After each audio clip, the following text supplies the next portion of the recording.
What's good, family? What's good, baby? What is really good?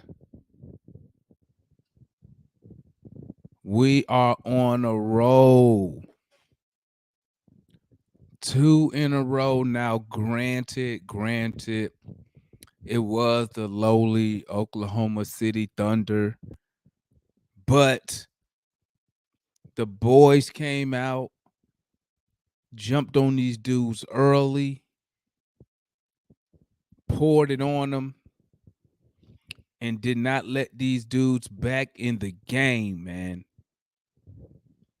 Cruise to a easy victory, man.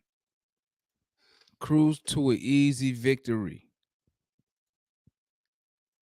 Oh, that's 3 in a row. Oh, I'm tripping. I am tripping, but I'll take it. My bad. What a win. Easy cruise victory. And that's how you come in and you take care of business. That's how you take care of business, y'all. The Hawks came out, did not play around with these dudes, jumped on them early, got on them early, put them out of their misery. That's how it needs to be done, man. That's exactly how it needs to be done. Jumped on them early, put them out of their misery, did not let them boys back in the game. Our superstar sat out the whole fourth quarter. That's what we should have been doing to the San Antonio Spurs, to the Detroit Pistons. That's what we should have did. But hey, that's over with. It win, looking better, feeling good. Let's welcome the guests. We got analysts back in the building.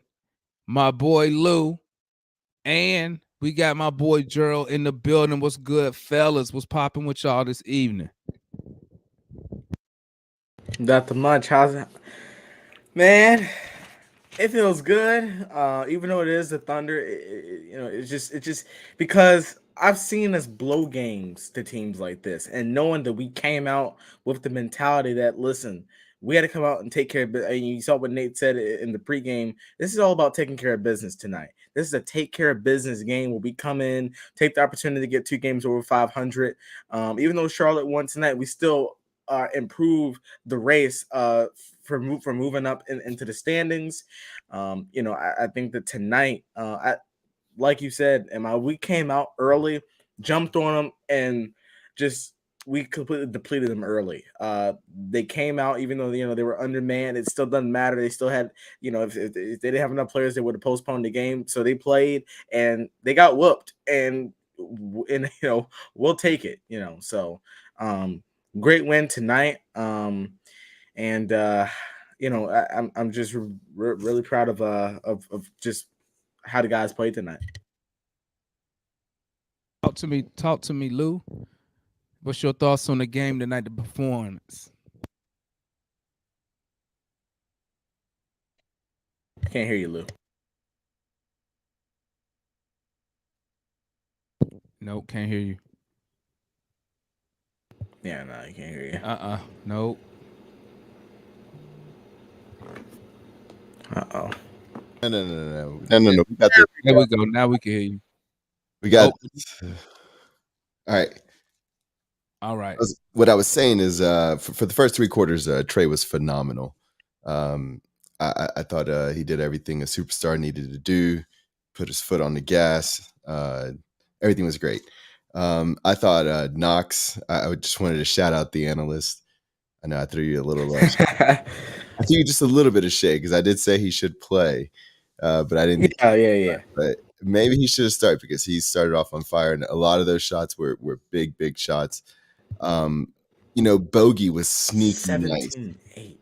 Bogey was sneaky nice. Just yeah. clutch, like the type of shots that we want him to make. I don't care if he does anything else, but if he hits those type of shots, we're good. We're kind of rolling. We're kind of building up steam. I'm not going to get too excited because, like the analyst said, this is just OKC. But we look good. And last thing, this might become a personal vendetta for me, but is there really any point for playing TLC? Hey, he do what he told, man. I mean, like I said, man, I don't even know why we signed him from the get-go, but that's a whole nother story. Yo, Gerald, talk to me, baby. What's your thoughts on the game tonight, man? I'm gonna tell y'all that was a big win. Let me take that back. The way we won was very big because the last time we was on the back to back, the second night, I talked about us, not having any legs. So starters pretty much it was stress free basketball the whole game.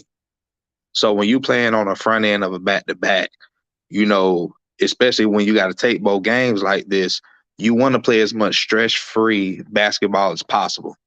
And the fact that the starters didn't have to play in the fourth quarter, that's going to put us in a good position, playing Cleveland tomorrow night, right?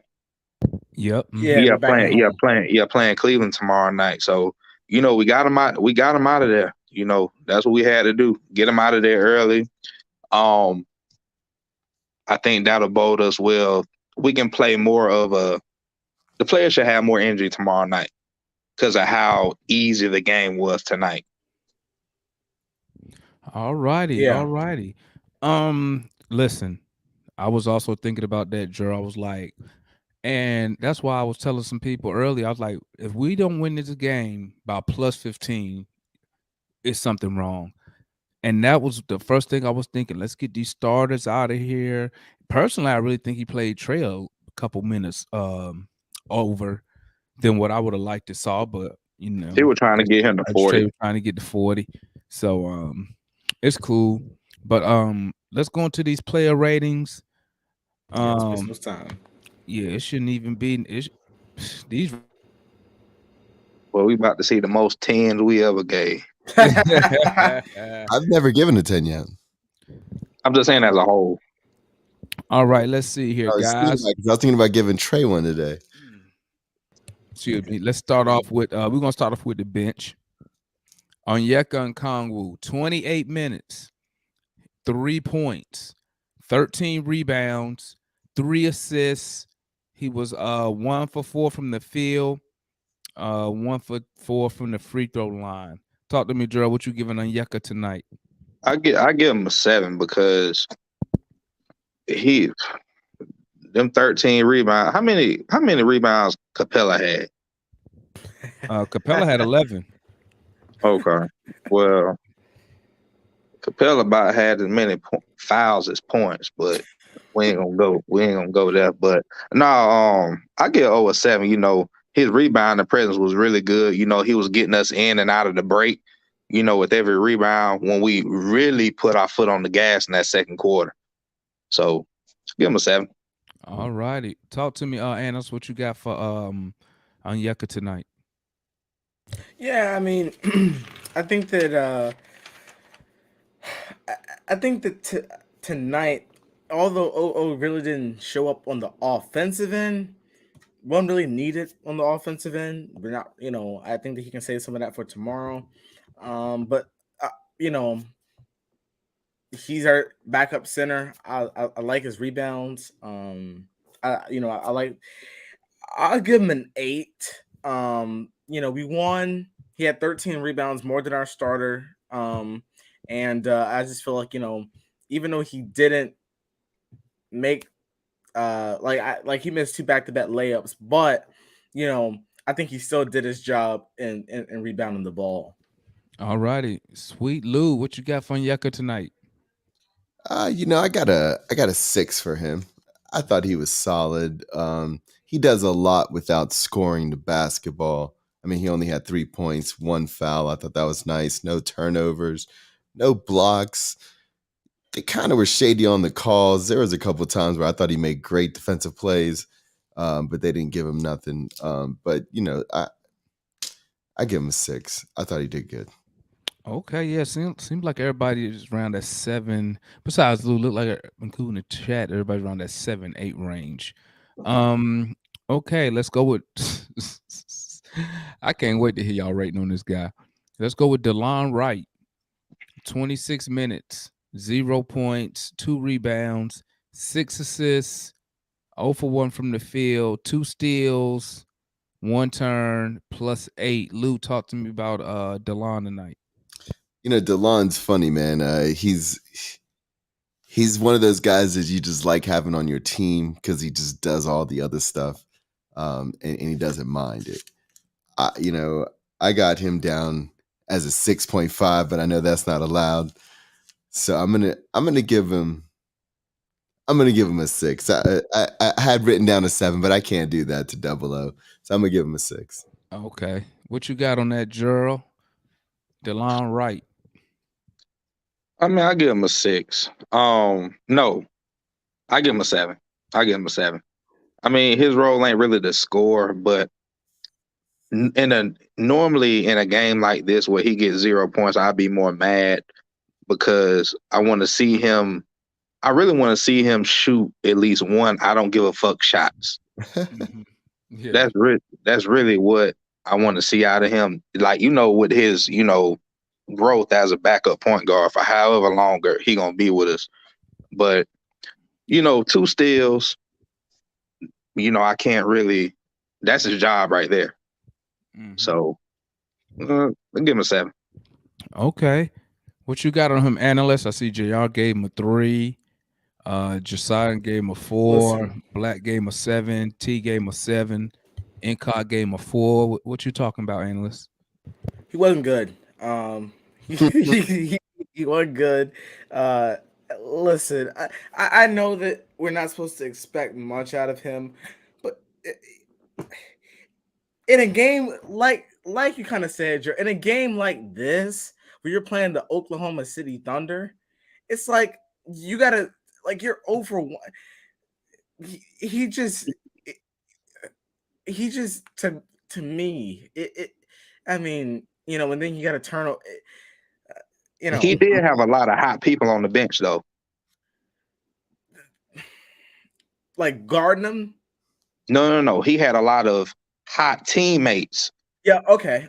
Well, true, but I still think that I mean, what'd you play? 26, 28 minutes. No, it's just not. Listen, for the win, I'll give him a 3. My initial was a 2, but because he won, I'll give a 3. And it's like, it's like you can't get away. You can't get away with not having any points. And then, I look at the other stats. Good, but in a game like if he had that against Cleveland or Golden State, then I'll probably give him a higher grade because we don't really need him to serve that role. We need him to do that against those teams, but against this team, a team that only had one starter throughout the whole season available, and then their bench is a whole bunch of no names. You got to do something. Their defense is not good. They give up 136 points. You got to do something. That's all I'm saying. So what was your rating again on them? A 3 or a 2? 3. I gave him +1 because we won. It was gonna be 2. I'm gonna get Delon. He's talking about Delon Wright, right? I'm gonna get Delon Wright a strong 6, man. Listen, I know it looks weird when you see 26 minutes and like no points, but he did his job. He did his job. He got 6 dimes. He only had 1 turnover. You can't beat those numbers. He was a +8, and he gave you the 2 steals. So that's what he get paid to do. So I'm gonna go. And a turnover. I'm gonna give him a 7. I'm gonna give him a 7 tonight, man. He did his job. A 6-to-1 assist to turnover ratio. You can't beat that.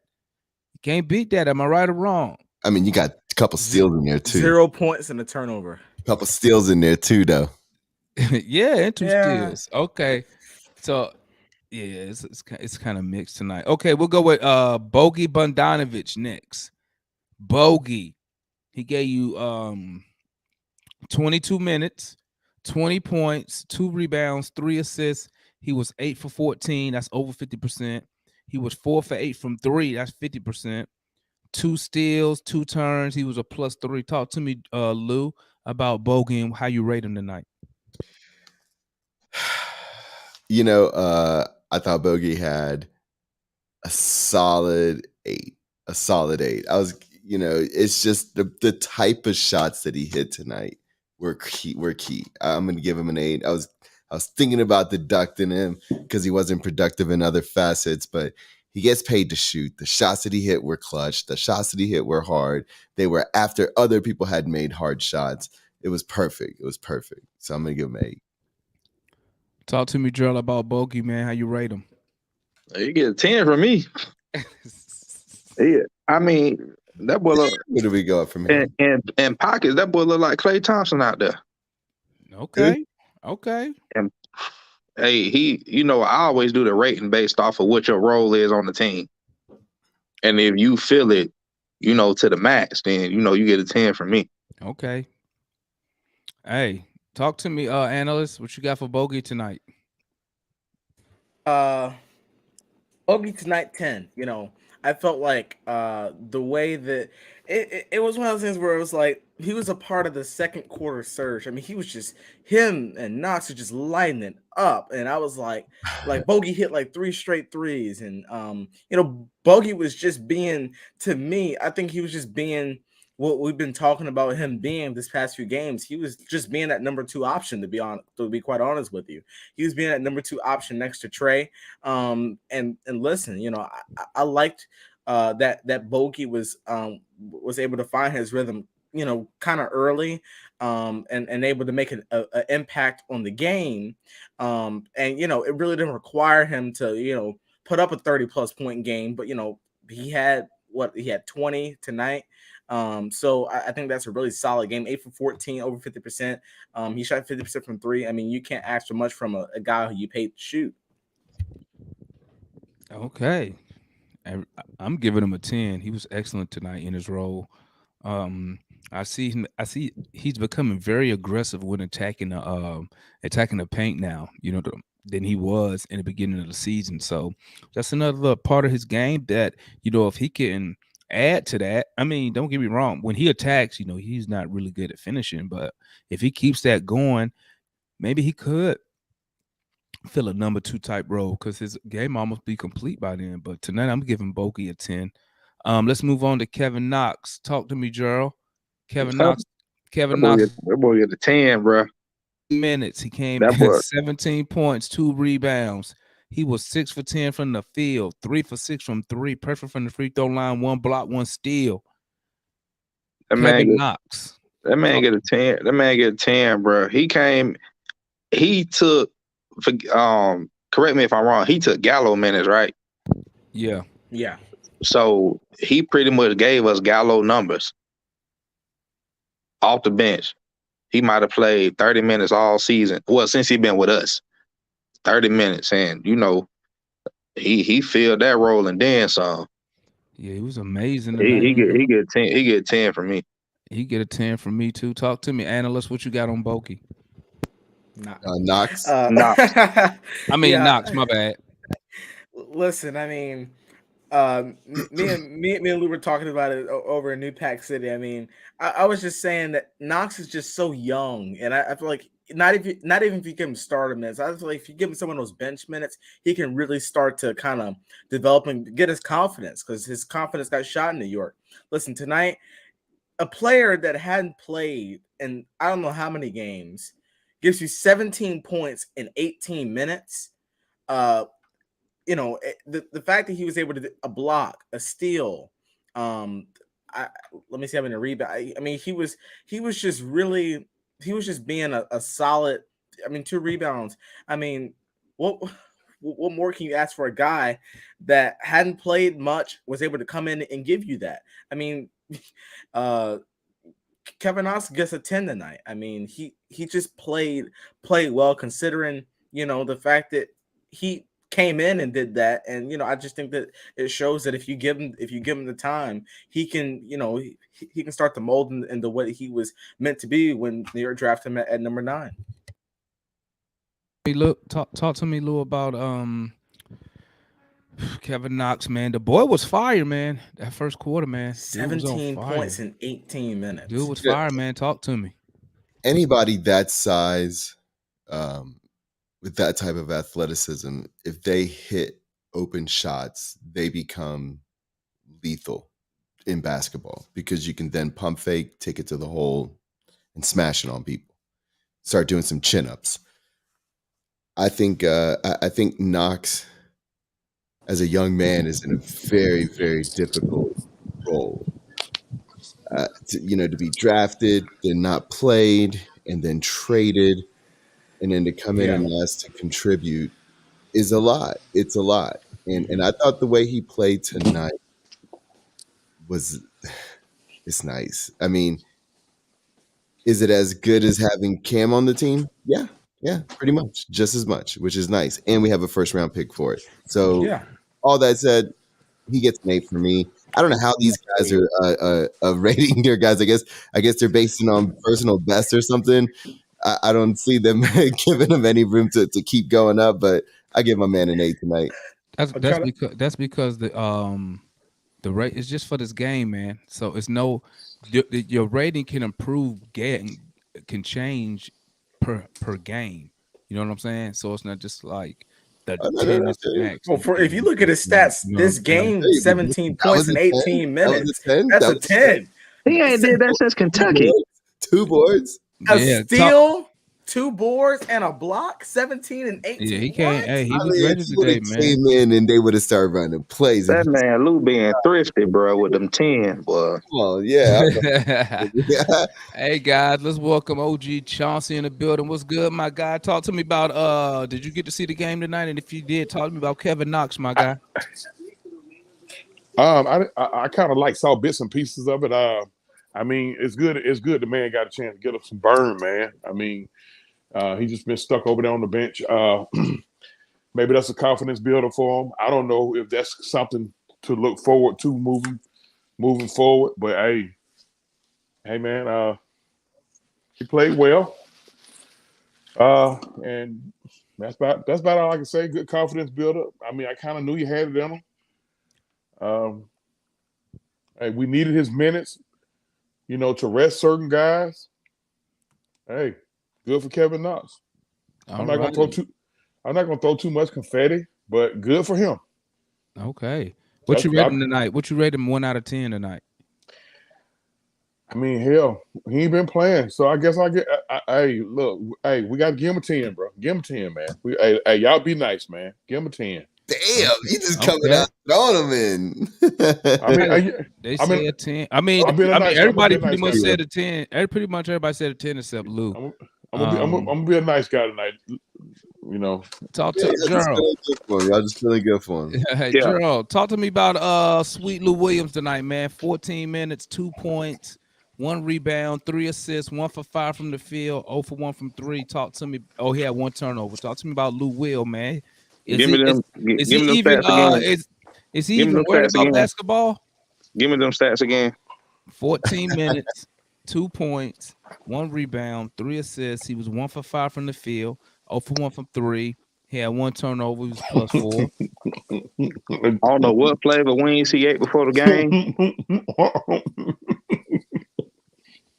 But go on, give me that rating. 2. Lou, talk to me. Straight shit. Talk to me, Lou. What you got on Lou Will tonight, man? He bears a very good name, but he played like ass tonight. I mean, it was really bad. I gave him a 4. I wrote down a 4. I didn't even think he deserved that, but he's. I don't know what it is, if he's lost or if it was just one of those games, but I'm not really sweating it. He took the shots that he needed to take. He's still a veteran. To say that this 4 is going to impact the rest of his impact on this season, I think is silly. Lou don't want to be here, man. He's a vet. Nah, you know what? I go back and forth. I was done with Lou after the first 2 weeks. You remember, I was done. I was like, he don't want to be here. Get him out of here. But I was also mad at a lot of things Travis had done by that point. But I'm gonna give him a 4 and just keep it moving. You've been nice. You've been nice. That means what's name need a 16. Analyst, talk to me about Lou Will tonight, man. Does he even want to play basketball, man? He's still waiting for that album to drop. He isn't good. He isn't good. Let me tell you. Lou Williams. I wouldn't be surprised if I woke up to the Hawks waving Lou Williams tomorrow. Listen, he's just stealing money at this point. He's not coming in and giving us anything that he gave us last year. He's come and like you said, he's probably worried about his little album or whatever he got going on, And like Gerald's out of the wet wings he ate before the game, but he wasn't good.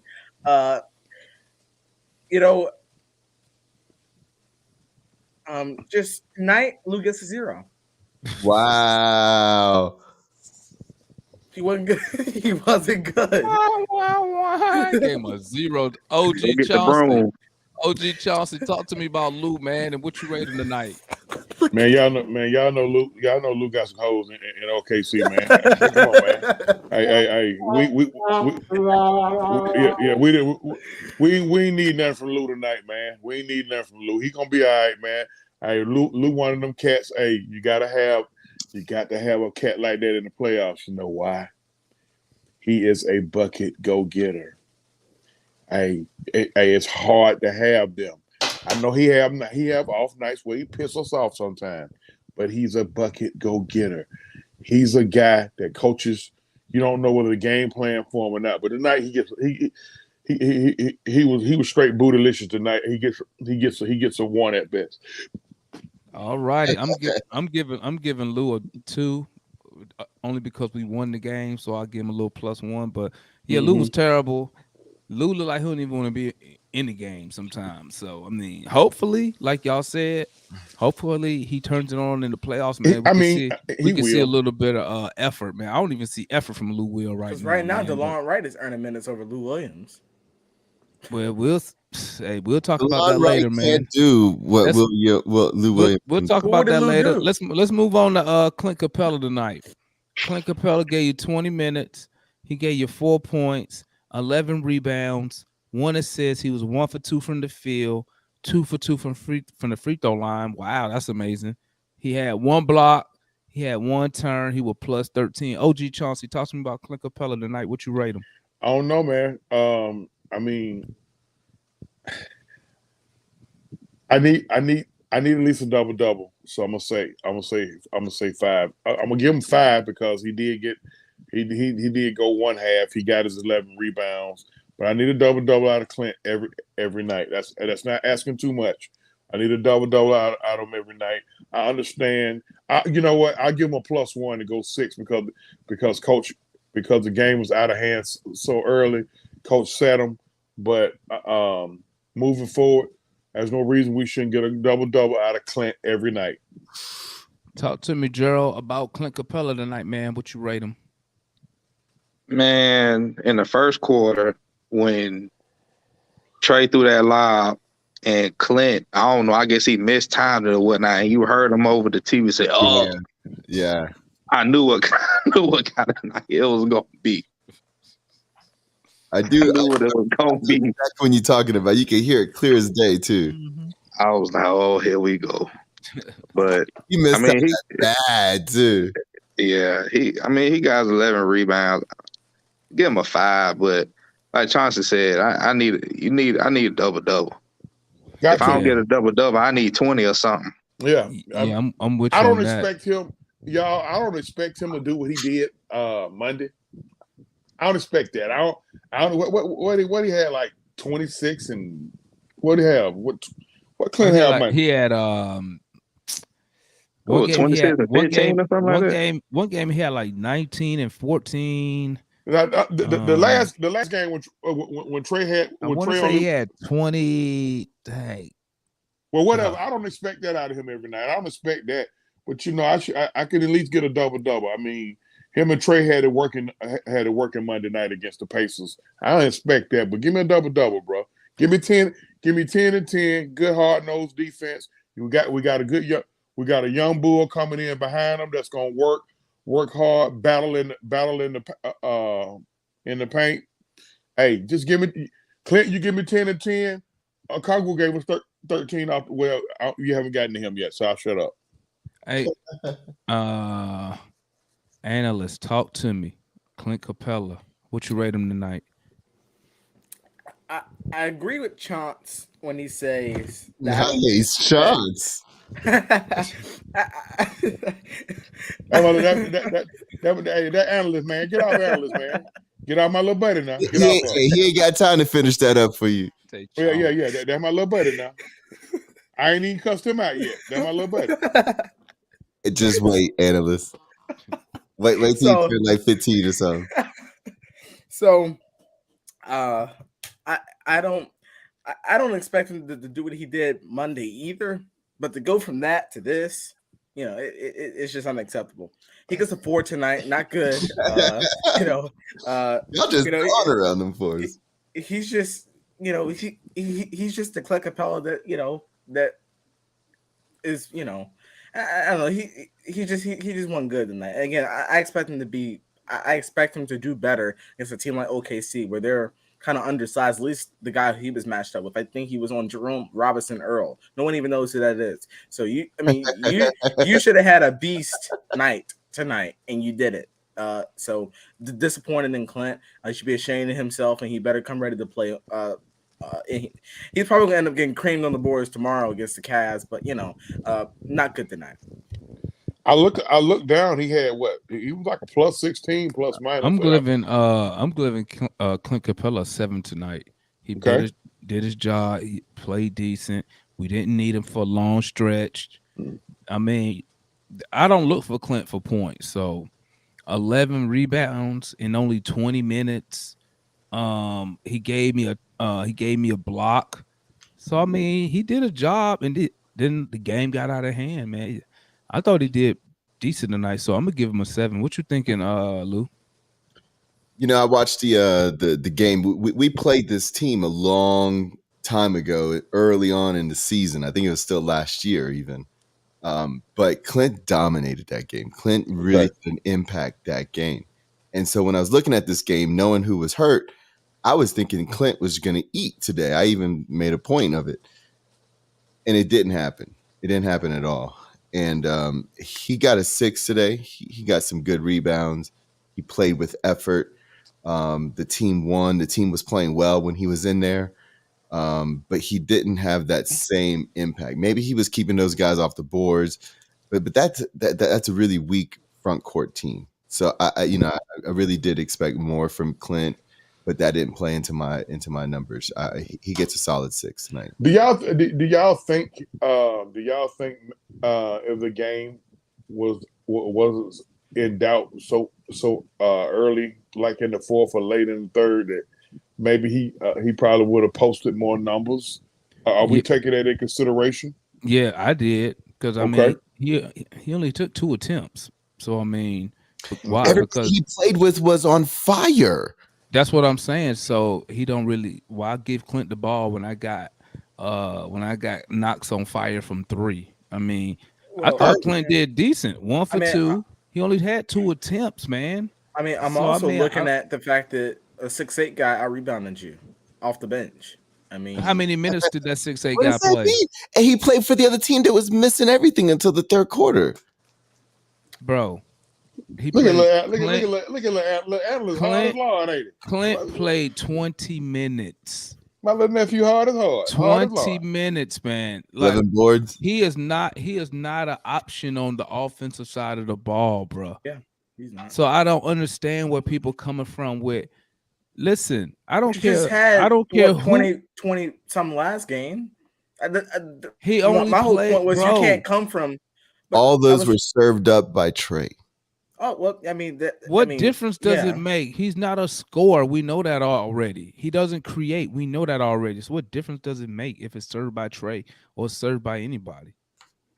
It's disappointing to see you go from this to this. Well, it wasn't part of the offensive flow because for some reason. We'll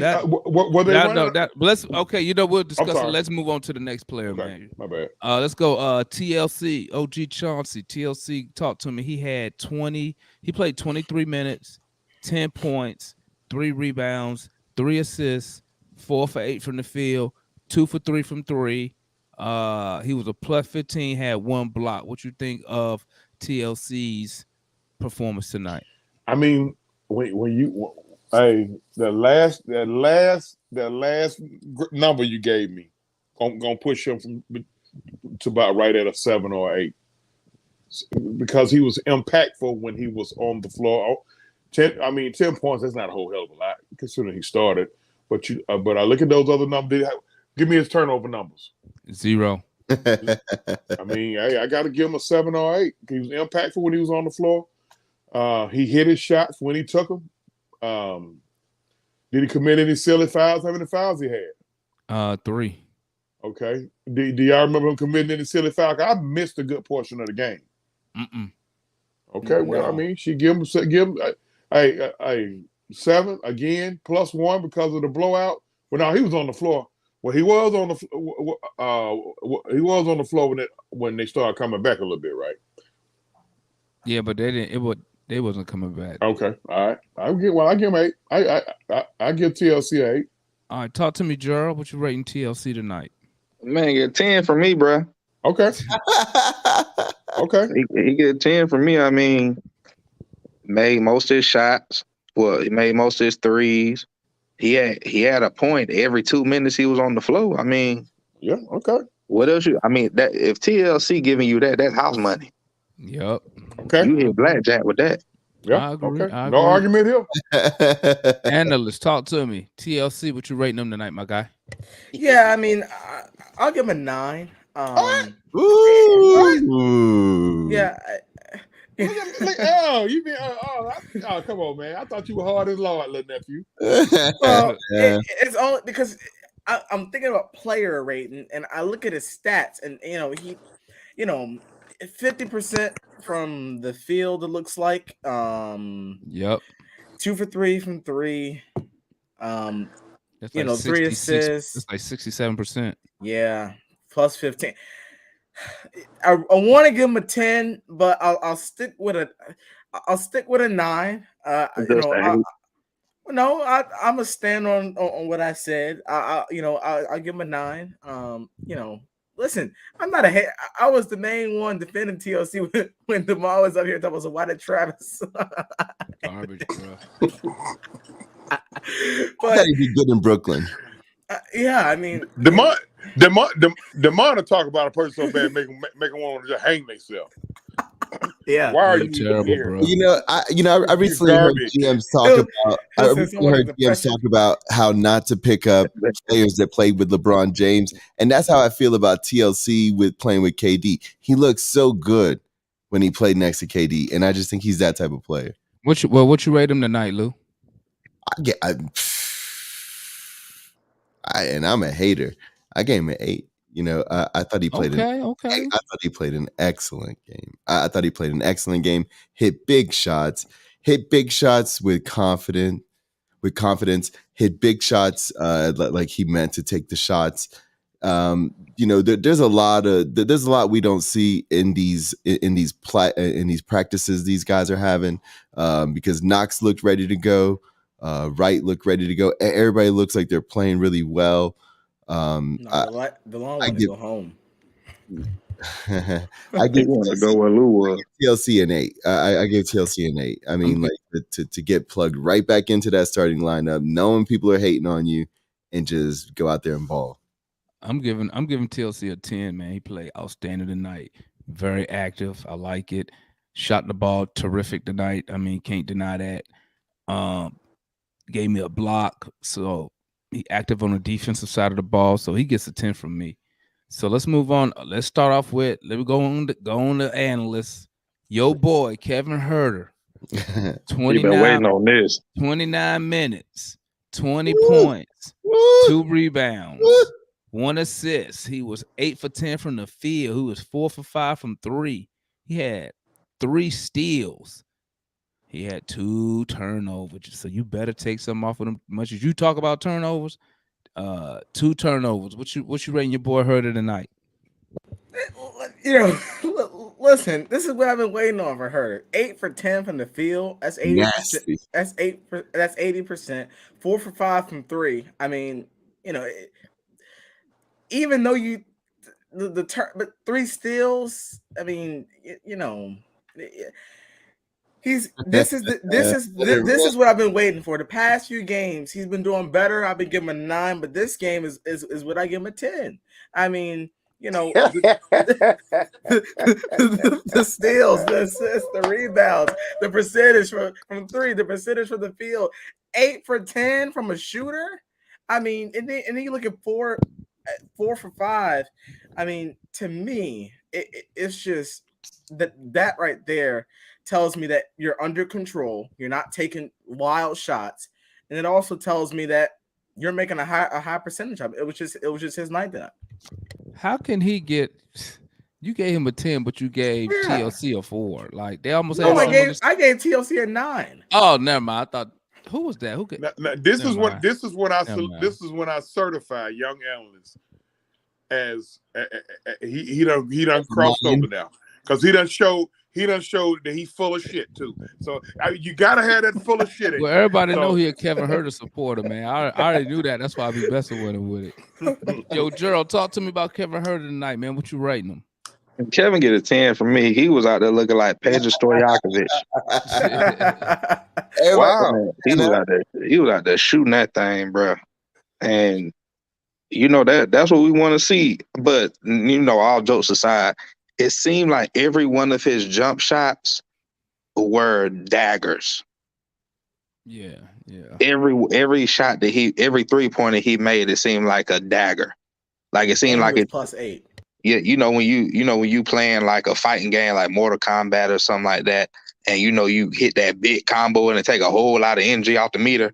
It seemed like every 3-pointer he hit, it took a whole lot out of OKC. So you know that. You mean Game 7, Kevin Huerter, brother Gerald? Oh yeah.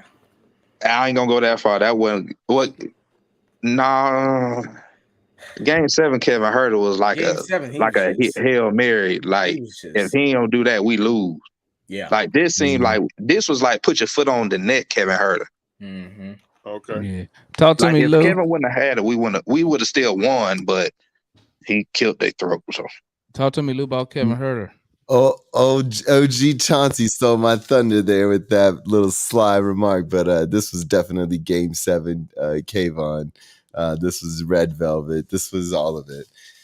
He gets a solid 9 for me, because what I will say is that they left him in when they took Trey out in the fourth quarter. They left him in, and they put a lot of responsibility on him.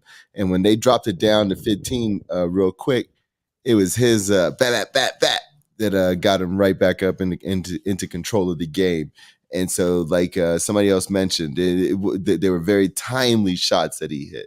So it wasn't the fact that he was efficient, but they were daggers. Talk to me, Chauncey. Kevin Huerter tonight, my guy.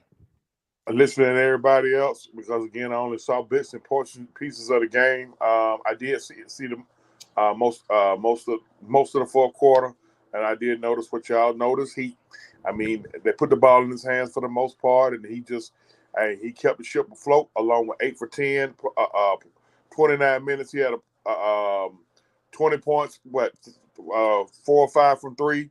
I forgot what I think he had only a +8 on a plus minus. I did look on that, but I still give him a 10.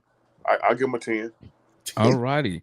I'm giving Kevin Huerter a 10 tonight. It was an outstanding performance, man. You know, this is one of the performances for Kevin Huerter, man, will usually be like, where has this guy been at all season, bro?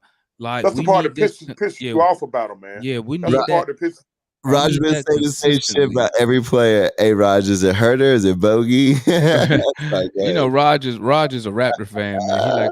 I like sticking with him though. He's my favorite in the comments. Okay, let's move on to the next player, man. Deandre Hunter. Lou, talk to me about Deandre, man. He played 30 minutes tonight, man. 19 points. The most minutes. A night after giving us all a nice scare about his health. I even made a big topic about it today. Is he somebody that we can have moving forward? You know, if he plays with confidence in his jumper, he's an excellent player. I give him an 8. Okay. Talk to me, Ticket Gerald, about Deandre Hunter performance tonight. He get an 8 from me. I think if he predicates his game based off that mid range two dribble pull up jumper, Love it. I think he'll be like he'll keep ascending. Lord willing, he stay healthy. But he tonight was a real good night for him. But yeah, I give him an 8. Yo, that exact move that you were talking about is exactly what I was talking about. If he has confidence in that one or two to the right pull up jumper in the middle of the paint, we need that. He's 6'8". Mhm. We need that on our squad. Yeah, talk to me, OG Chauncey, about Dre Hunter tonight, man. Oh yeah, that's gonna be my last one. Then I'm gonna get out of here. Hey man, his injury situation is so freaking frustrating, man. Because every time brother be about to get ready to take that next leap, he gotta sit down for a minute. I'm gonna give him. I'm gonna give him a 9. I mean, everything y'all said.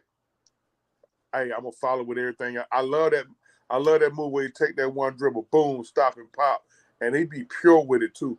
But I'm gonna tell you something else I like about Hunter's game, especially from the offensive end. He don't mind dropping that shoulder and getting to the lane. You know He's what I mean? strong. Like we were raising hell about with each other about that the other day in the chat because we we were raising hell about upgrading the center position and pretty much DT was saying, we need to get us another motherfucker, another person.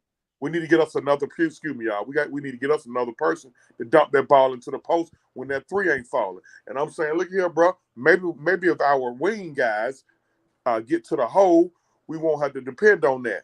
And Hunter is the key for that because if Hunter get to listen, man, Hunter, Herter, and Bogey can get. If nothing else get to the lane, that's gonna take off. They're gonna take a lot of pressure off. That's gonna take a lot of pressure off. I'm gonna call him Trey tonight. Because he played at home in front of his home folk. He's gonna be Trey tonight. He'll be back in Laredo tomorrow. But it takes the pressure. It takes the pressure off him, man. Hunter is a key for us. Remember, I said that. Hunter, if we make any noise, he's gonna be key for us. Deandre Hunter. Remember, I said it. March 30th. All righty. And analyst, talk to me about Dre Hunter, my guy. Yeah, I mean, it was one of those games where it's like you look at his numbers, hooray! But I give him the benefit of the doubt coming back off of injury like that. I mean, 8, fine with me. I look at his numbers. What persuaded me to go ahead and give him an 8 was his plus minus plus 16. Really really good, but 2 turnovers. 7 for 13 is not bad at all. But I'm looking at a 1 for 4 from 3. That's 25%. So could have been better. I think that he still has a lot of work to do. I was talking about that in New Pack City. I was saying we could possibly need to look at moving on from Deandre Hunter. He'll be 25 soon, and he still has shown no improvement on getting to the basket consistently. And we all know that when he does that, he's looking real scary out there. But still haven't been able to do that. The time of him being able to develop is shortening. Is shortening. Pretty. I think we dropped him a little late. I mean, he was a little older. Tonight again he'll get an 8, but I'm still looking for what you talked about. Am I with him being able to get a game where he's able to get to the basket and dunk it? That's all we want, but he seems to settle for the mid-ranger and those contested threes and dribble and turn the ball over. So, solid night for Dre. Didn't do his best, but yeah, I'll give Dre 8. All righty. I'm giving Dre a 9 tonight, man. I thought he played very aggressive. I thought he played real good tonight. 19 points, very efficient shooting, 7 for 13, 25% from 3, perfect from the free throw line. Looked like he still had all his bounce and movement. He didn't look like he was favoring one side or the other. So, I mean, I thought he played very good tonight. So There was a crash early where I it looked like he was kind of grimacing, but other than that, I thought he played strong. yeah. I mean, don't get me wrong. That was like a hold your breath moment right there to see what his reaction was going to be. But he finished the game strong, like you said. So I thought he did outstanding. All right, our next, we'll start off with Lou, our superstar. Trae Young, another 40-point night. Wow. A 40 burger, huh? He dropped 40 on him. He had 30 like in the first half. He was killing. Trae Young, 29 minutes, 41 points, 2 rebounds, 8 assists. He was 13 for 24 from the field. Yeah, he sucked at the 3 tonight. 4 for 12, 11 for 12 from the line, 2 steals, 3 turns, plus 16. Talk to me, man. What you giving Trae Young tonight, Lou? I wonder how much energy Trae got from his boy Liddy Waters III being on the same court as him. They did play together for that Oklahoma team, high school team. And so they were back on the same court as they were as high school. So that might have been a unique experience where Trae was feeling it because Trae was so locked in, so focused. And towards the end, towards the end of the third, he finally started to give us that little swag and shit that he does. I'm like, yo, Trae, don't do him like that. Don't do him like that. So I'm going to give out my very first 10. I just thought Trae was locked in. We needed a game like this from our superstar, a no-doubter, a laugher against a bad team. Trae gets a damn 10, no doubt. All righty, lose first 10. Talk to me, Gerald. I already know what you're gonna give him, Gerald. But let's say your reasoning behind 2 it. steals. What'd you like tonight? I'm gonna tell you why I give him a 10. He was responsible for, I don't know how many of his assists led to threes. So just playing it conservatively and converting all of them to twos, he was responsible for at least 57 points tonight. So that, along with, he did what I mentioned that I wish he would do a lot more. He played the passing lanes a lot more tonight. He did. He played the passing lane. You don't have to be like, everybody not going to have a body like DeAndre Hunter, Kawhi Leonard, Paul George, LeBron, all that. However, just like on the offensive end, you can carve your niche somewhere on the court. Defensively, you can do that same thing. If you can't shut nobody down, have that IQ to know, okay, when the ball's on the baseline, 9 times out of 10, the ball's going to come here so I can shoot this passing lane when this person in trouble. And then boom, you walk yourself into 2-3 steals a game off of that. And when he's small like that, he can hide. So I feel like he's hiding and jumping. Exactly. So I give him a 10. He was real good. Now he really should have had 50 because he missed some open looks as well. Yeah, I thought he was nasty tonight. I did Ron see went out. really active. Yeah, he'll probably come right back in. His stream is probably a little messed up, but I thought his I thought for sure his activity on defense was so noticeable. And if we get if this is now playoff, if he's not bored anymore, and this is when we get the last 6 games plus whatever, but he puts us in a bad spot because one bad game with other people. And we're out the playoffs, so we don't even make the playoffs. So I feel like next year is going to be, this offseason going to be a big learning experience for these guys. It sure is, man. Analysts, talk to me about Trae, man. What you rate him tonight? Let me tell you, I see 8s and 9s in the chat. Anyone that does not give Trae Young a 10 should be ashamed of themselves. Need to kick them, DeMond. Let me tell you. Since when did we get 2 steals from Trae Young? I mean, and then since when does he win a plus minus tonight? I mean, by a lot. Our whole team won the plus minus battle, by the way. But Trae Young wins his plus. I mean, he had a game, and then I don't count. I count them, but I don't really count two of those threes that he shot. One of them was at the end of the third quarter with like a second to go. Another one was at the end of a shot. It was at the end of the shot clock. So like, you think about that stuff. But if you take away that, he shot 40% from three.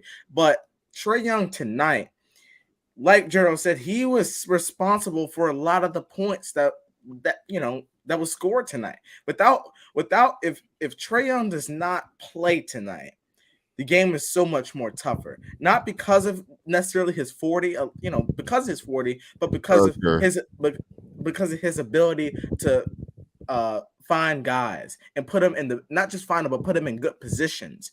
I think that's so big when you have a point guard that can do that. Mhm. A point guard that, to me, he may not express it vocally, but it's like with Trae. It's like when Trae doesn't have the best game, the prior game, it's like, he can say whatever in the post game, but he's coming back and he's taking care of business next game. He takes it personal when he see guys talking about him on Twitter and stuff like that, and he doesn't talk back, but he shows it with actions. That's what I like about Trae Young. But tonight, I think that Trae I think to me he deserves a 10. He wasn't trying to. Obviously, back home, he didn't shoot us out of the game because he got too excited. But I think that tonight Trae was, he was calm, he was poised, he was humble, he was able to find his guys, and to me that deserves a 10. Man, you was really defending Trae Young tonight, man. You was really upset that people gave him an 8 or 9 tonight, huh? Yeah. I'm like, wow, Anna's really going hard tonight. I'm giving Trae a 10, man. I mean, another 40-point night. But what I like the most is they came out, jumped on him early, didn't let him back in the game. That's all. Because I was good. And I really wanted Trae to be sitting out the whole fourth quarter like he did. Like I said in the chat, man, there was no excuse we didn't beat these dudes by plus 15, man. We got a back-to-back too? Yeah. So, all right, our last player rating. We're going to start with Gerald, the coach. We're going to rate Coach Nate and his coaching staff tonight, man. What you rate them tonight, man? And what's your reasoning? I give him a 10. I think the play. Well, my reasoning is, today the players they came out with such a great mindset. And I'm not saying that's a credit to Nate. I'm saying the players had such a great mindset that Nate didn't do anything. All he had to do was just drive the ship. His job tonight was just to not hit an iceberg. And he didn't do that. So for that, he gets 10. Look at what DJ said. Okay, talk to me, Lou over there chuckling and ha and Kiki. Talk to me about Lou and the staff tonight, my guy. What's funny is his analysis is spot on, but the 10 is a little crazy for me. I'll give him a 7 tops. I think he's finally getting control of this team. They seem way more focused. They seem way more in their head about what they were doing, what their responsibilities were. And it's a whole new season. We're starting to really gel. And yeah, for that reason, he gets a 7. What would it have took for him to get a 10 from you? Me? Yeah. A 7. I think us playing a better quality team and then going into a battle with it. I mean, this was an easy game. I mean, his hardest thing that he lost was the challenge, and he lost. So I mean, like, if he would have won a challenge in the game, then yeah, okay, maybe he if his challenge would have won the game, then yeah, maybe he, but I'm not just going to throw out a 10. Oh, man. A 7. We had 100 points through 3 quarters. I mean, we did not. Yeah, we did. We had 105. Well, you said it perfectly, though. He basically just didn't drive us into an iceberg. I mean, sometimes that's the hardest job as a coach. Okay. You overthink, Lou being stingy with them numbers tonight, fam. That man being cheap, bro. Yeah. Talk to me. Talk to me, analyst. Coach Nate and the staff. Listen, I'm with Lou. 7. Nate tonight. And I knew you was gonna say that. I'm giving a different reason on why I'm giving. The thing was tonight. The only thing I'm giving Nate credit is because he said in his post game that I stress Trey and Clint does not need to play in the fourth quarter. That's the only thing. He said that, and the guys made it happen. Tonight, you didn't have to. You looked at who they had available, and it's like, okay, well, all right, Trey, you're probably gonna score more than half the team. But it's like tonight, on a more serious note, Nate didn't have to do anything. And as a coach, if I'm rating you, you didn't play. You told the guys what you wanted, and you got it. So I'll give you some credit for that. And I'm not giving, I give him a 7. Is that fair line for me? Mhm. I thought about giving an 8, but to me, I do agree with Lou and DJ.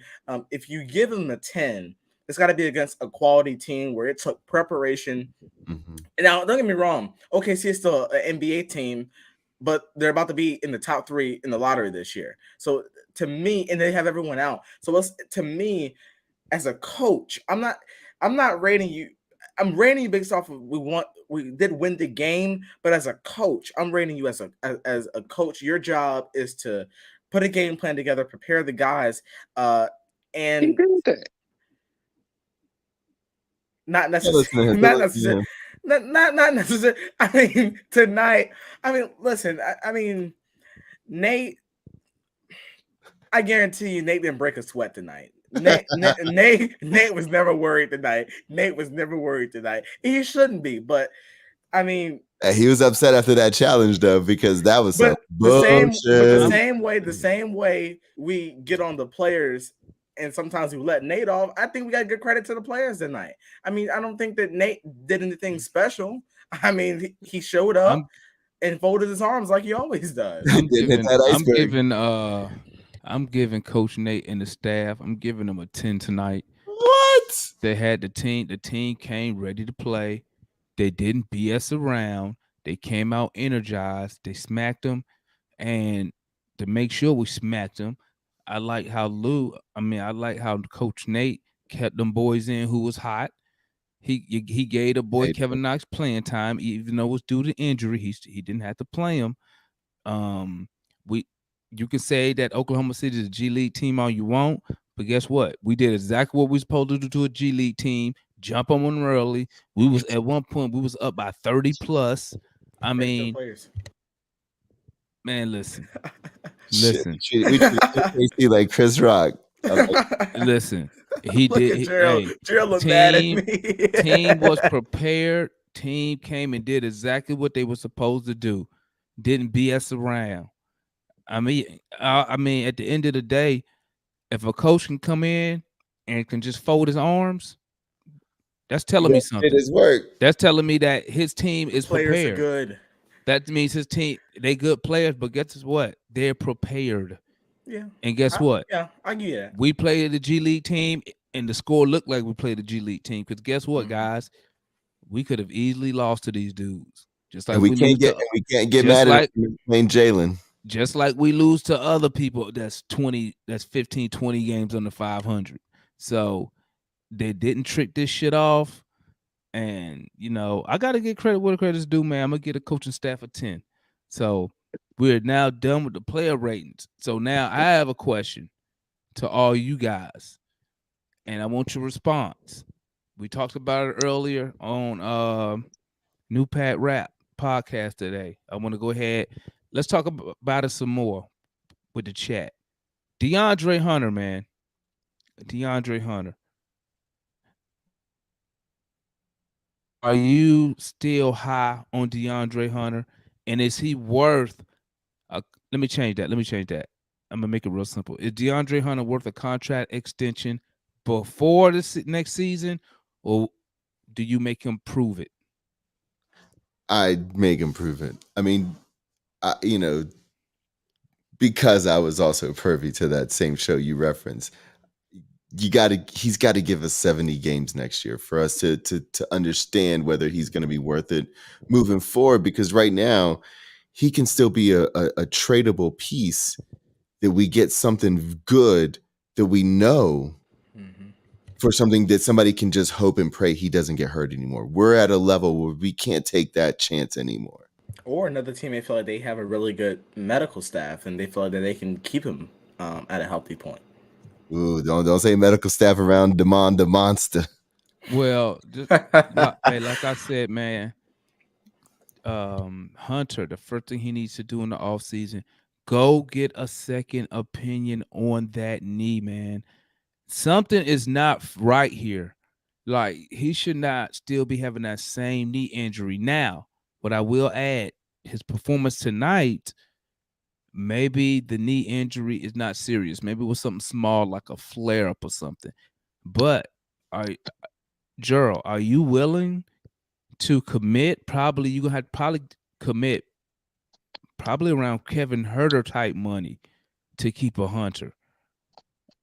Would you do that knowing Hunter's injury history, or do you make him try to prove it and let it, because he'll be a restricted free agent, so we can match any offer. So do you make him prove it, or do you give him Kevin Herter type of money early? Well, when we got rid of Cam, that kind of said right there that Hunter was going to be the future.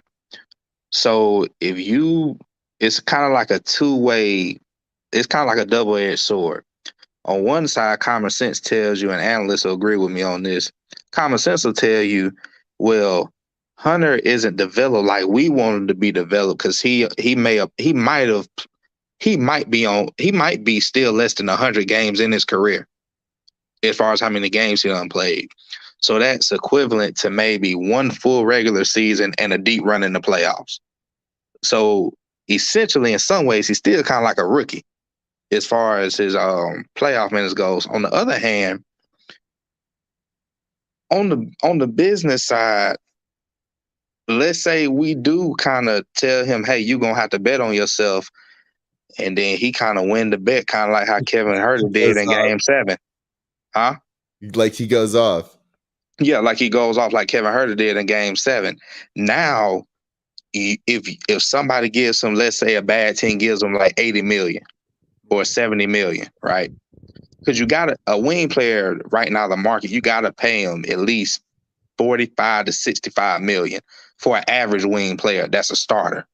Right. So if somebody gives him 80, 85, now you done lost your two best wing defenders in a matter of 2 years. But remember, he restricted, so we could match. The only way he will leave is if he just told us he wanted to leave. We not gonna pay him 85 million because he ain't been on the court enough. Is what I'm saying. Say, if a team offered him 85 million, so 85 million, we not matching that. So 85 million with you as the GM. Would you try to match it, or would you let him leave? Ooh, No, I have no choice but to let him go. That's why I say it's a double-edged sword. Now you got rid of Cam Reddish. You don't have to let him. You don't have to let him go. I'm asking you. You don't have to let him go. Would you match that offer? No, I'm not matching the offer. So you don't think he good? You don't think he worth the 85? Do you? Not yet. Not yet. What about Kevin Herter? Not 85. That's so what? Kevin Herter money. That's a $66 million range. 63. 63. Trey already got his money. Kevin already got his money. John already got his money. Now that I might do because there's nobody else to pay. That's in the core of the roster. Okay. What about you, analyst? So you think Hunter is at this moment right now? One, are you concerned with his knee history? And two, what price would you try to keep Hunter at? So I'm looking to see if we pay him Herter money, how much it would affect us in the luxury. Because I think that's just so important. I would not, first of all, starting off, if a team came to me and said, "Listen, I got your guy, 85 million here. You gonna match it?" I'm not matching that. Either I'm gonna look to sign and trade him, or we're gonna have to let him walk. I don't care what I did with Cam. If that's the case, I'll just move Knox in full time because you can't do that. Well. Or there's always there's we saw Kent Bazemore, guys. No, he's not good. Luka just ended Kent Bazemore's career. I mean, LeBron even said that he crossed him up 3 times in one quarter. I mean, but as far as DeAndre goes, the reason why I'm not so sure about keeping him is because he's older and these injuries don't seem to stop. Um, with the knee and whether it's with a knee or a wrist or something, these injuries don't seem to stop. And it's like you've got to play almost the prediction game with him. Well, can he play this amount of games? Is he going to play? And it's like, to me, I'm not going to be willing to take that chance all throughout his career just because Well, let me ask you this, Anders. Let me ask you this. And I know you're a Travis fan. You let Hunter leave because say you don't match his contract. Is that a blemish on Travis, considering we moved up to get to the number 4 pick? So Hunter would technically be considered a bust. Am I right or wrong? So, not necessarily. Really? I don't think, not necessarily, because, well, first of all, we didn't draft Hunter ourselves. We just took his draft rights from the Lakers. We fleeced the Lakers and took his draft rights. But, you know, listen, I am going to do everything I can to keep DeAndre. That I will do. I'm going to take care of my player first. But again, if I have to pay him something that's going to put the franchise in a pretty ugly situation, betting on his injuries, I'm not going to even. I know he was picked number 4 overall. I know that's valuable, but it's one of those things where it's like he's going to be 25 soon. And I'm looking at his development. I'm looking at his injuries. I'm looking at the fact that he hasn't even played 100 games yet. This many years into his career, it's one of those things. But where y'all it's like, y'all keep bringing up this 100 games, and let me run back to Gerald real quick. Y'all keep bringing up this 100 games, like you need more than 100 games to see what you see. You see what I'm saying? Do you see the ability in Hunter to do whatever he needs to do to be on this team, right? If you see that, then I would think you would want to keep a guy like that. I agree with that.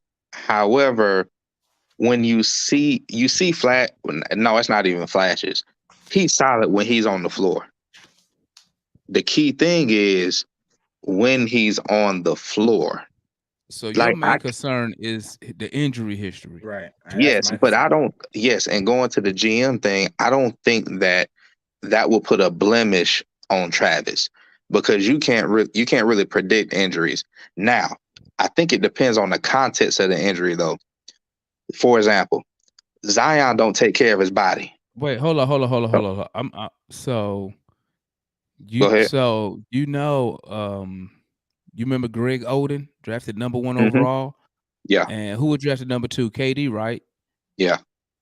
So you telling me that Portland, the GM of Portland, when they drafted Greg Oden and he didn't amount to nothing due to injuries, you don't consider that a bust? You don't think that's a shot on the general No, manager? because they had Brandon Roy. No. Yeah, nobody does in the league. Brandon Roy was the franchise guy. So before he deteriorated. For the number 1 overall pick, who's considered a bust, the GM gets no flack for that? No. I don't necessarily. It's injury. It's all injury. Because when he came into the, I was trying to give y'all an example. Of where it would be his. So Zion doesn't take care of his body, and everybody knows that that's kind of his reputation. So if you take a chance on that just to sell tickets like David Griffin did, then that's a blemish on you. Okay, but I can agree with that. But if a player is doing everything they can to be on the floor, and he's just an unlucky, he's just an unlucky injury prone person, then that I can't really fault him unless he had the same injuries in college, which I don't think he had these type of injury problems in college. No, he didn't. So there's nothing to tell me that, okay, he got this history right here. his last game in college, game National time, 3 champion. national championship, 27 points. Everything seemed good on paper. And when he's on the court, he is very solid on both sides of the floor when he's aggressive. But, I wouldn't pay him I pay him somewhere around Kevin Huerter money. Well, Okay. I Around Kevin just, Huerter. well, Hold on, I was let me gonna run say- the loop real quick. Lou. If we lose Hunter, whether it's due to injury because he can't play, so we say we cut him or whatever, or we lose him because a team outbids us for his services, is that a blemish on Travis? I would say if we lose him, yes. Yes, because this is a guy that you drafted as a piece. So now if we turn around and we go around and trade him for a BI, if we package him up and get a BI, someone who plays his position but does it, at a more elite level on one side of the ball, then that is what a GM is supposed to do.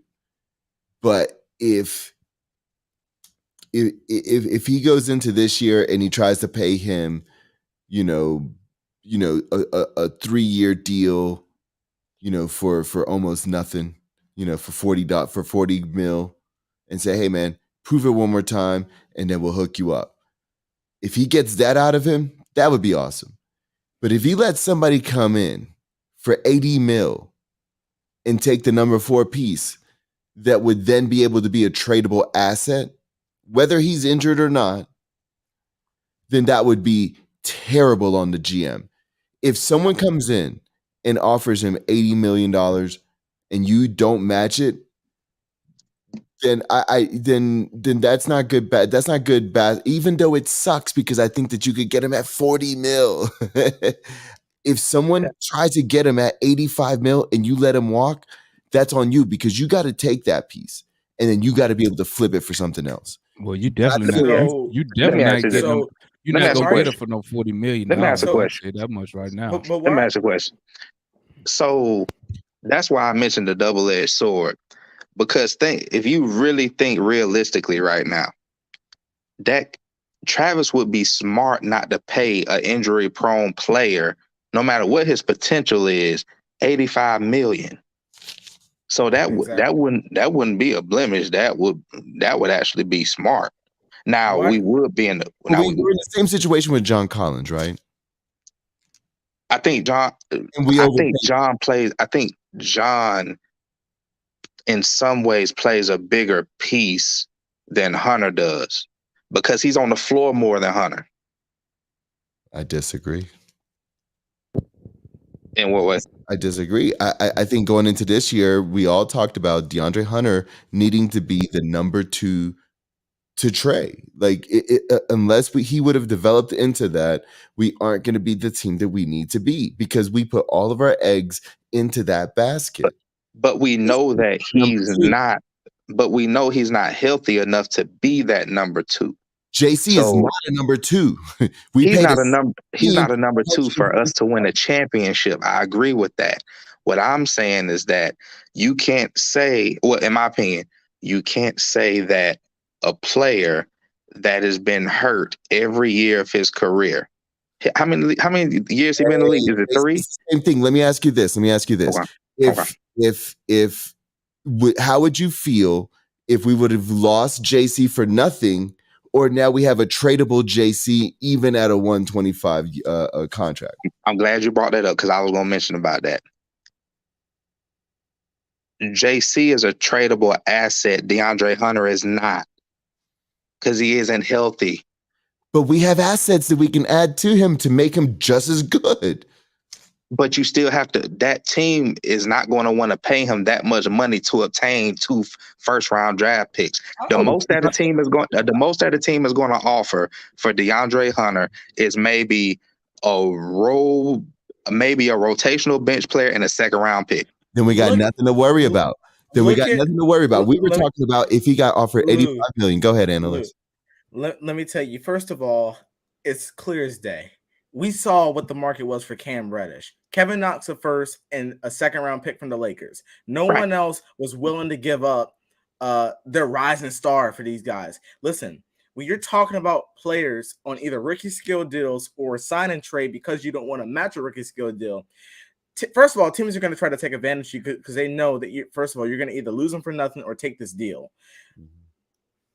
And by the way, I checked. If we give him a Kevin Huerter contract, we'll be over the luxury tax by $33 million. So that'll be something that we have to look at. But Lou, you don't get to get away with what you just did. You don't get to get away with it. Now, Gerald maybe shaking his head for something different, but here's what I'm talking about. You just said that we should sign him to that so we can trade him. But you were the same one complaining about how Travis gave Collins that contract. And I said that all this does is make it easier for us to get a player back at either that contract, either a player at that contract or multiple players that lead up to that contract. And then you go and you talk about I'm not paying Deandre Hunter $85 million. I don't care I don't care I would prefer not to as well. I don't care if the Miami Heat, a team in the division, offers him that. I'm not matching that. It will either be a sign and trade or I will let him go. And plus, letting him go is the hard part. But it's not the hard part. I'm not emotionally attached to him, and I don't care. No, it's not emotionally attached. Like that, you don't get anything. Well, that's true. But at the same time, so he considered that's sound like a blemish on the GM to me. But what I'm saying is, it's not a blemish on bad contract. If we sign him at a bad contract at 85, he is still something that as years go in, he's becomes more and more tradable, and he's still this big dude. No, that's like saying somebody gonna take Westbrook right now and his $100-some million contract. Somebody would. That's not Washington and the Lakers. A bust to me, what I see is someone who got picked and is not like Kevin Knox is a bust. Like players like that. Now, as far as injuries goes, like a GM when they're drafting and they're picking best player available, they're not saying, well, like I don't think he was injured that much at Virginia. He gets to the NBA and he's tearing everything. I mean, he's breaking everything, he's tearing it. So to me, I'm not saying that Deandre Hunter is not a good player. Listen, if he plays 70% of the games that he missed, I would be very confident in giving him a contract like that. But the fact that the main issue is his injury history and the fact that he is getting older.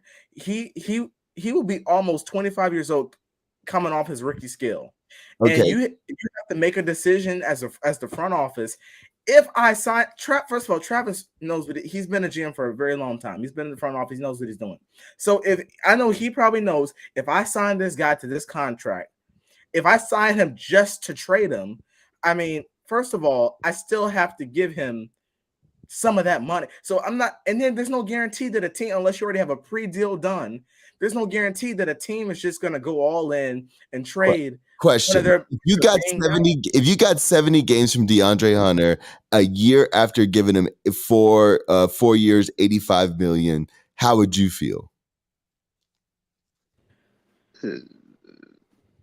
4 years, $85 million. He plays 70 out of 82 games a regular season next year. You got to be feeling good, right? How much did we get? How much did Bogey get paid? He's like 18 mil a year. Yep, 18 over 4. Who? Bogey. Oh, okay. But then you're betting on him. To me, that's not a good. Losing him. What I'm saying is like, okay, if I can sneak him into a 3-year, $40 million contract, yes. If I could trade him with a bunch of assets for someone like a BI, yes. But if someone tries to outbid me, and throws him some ridiculous number, and unless it's into the hundreds, he's not John Collins. Like if somebody tries to throw him 85. Pay that 85. That's what I'm saying. That's what I'm saying. Though, if he ain't John Collins, that's why I wouldn't give him the money. But what's the guarantee that you won't look stupid? No, it No, doesn't you matter. gonna go I don't care. stupid paying him Listen, 85 million. dude, I don't understand what you. I don't understand what y'all be talking about looking stupid. I don't care what the league looks like. I don't That care. was the I stance don't I care. took for I don't JC. care about looking stupid. If a team is telling me, listen, we're giving him 85 million, I'm like, all right. More power to you. I'm not paying $85 million to a guy that's not even available. Right. I want guys who are going to play. At the end of the day, I don't care how good he is. I say the same thing about Anthony Davis. I do not care how good he is. If Okay, he what play, about this analyst? What about this? Okay, so you the GM Mhm. and you say, Dre, we're gonna exercise your team option at $9 million, but we're not talking contract extension. We're gonna put you on a prove it deal. Play this season. Let's see what you do. If he plays 70 games, okay, and averages, let's say something modest, and averages 17, 3 and 3, is that worth 85 million over 4? and he plays how many games? 70 plus. I'll give him that. I mean, the thing with me is right now, I would have so much more faith in DeAndre if he didn't show that he gets injured. If he didn't show he gets injured, it's more than just. Here's the thing, and to answer your question again, yes.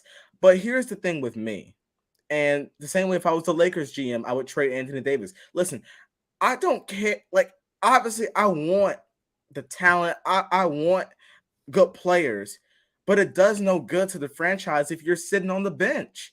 I mean, it does no good. So if we paid if DeAndre was the next Kawhi Leonard, but he played 50 games a year, or he played 40 games a year, and he was out, and he 6 months here, 6 weeks there, it doesn't.